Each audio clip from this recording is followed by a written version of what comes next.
স্বাগত ডিবিসি সংবাদে আপনাদের সাথে আছি অর্ঘমিত্র তরফদার। শুরুতেই জানিয়ে দেব মার্কেন্টাইল ব্যাংক সংবাদ শিরোনাম।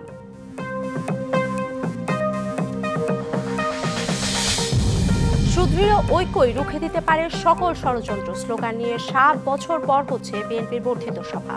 থাকছেন প্রায় ৪,০০০ প্রতিনিধি।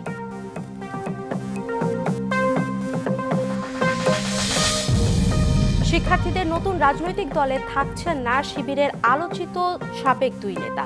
দল গঠনের বিপক্ষে বেসরকারি বিশ্ববিদ্যালয়ের প্রতিনিধিরা।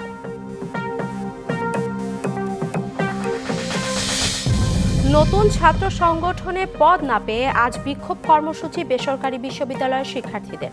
দাবি আদায়ে শুক্রবার ঢাকা ব্লকেট।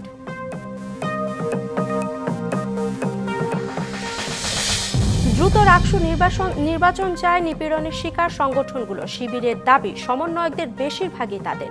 ছাত্রদলের কার্যক্রমে বাধার অভিযোগ।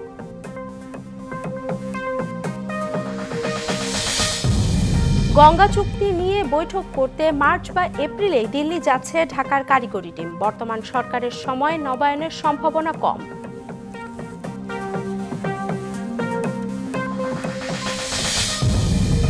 চার ইসরায়েলি জিম্মির মরদেহ হস্তান্তর করেছে হামাস। বিনিময়ে মুক্তি পাচ্ছেন ৬২০ ফিলিস্তিনি।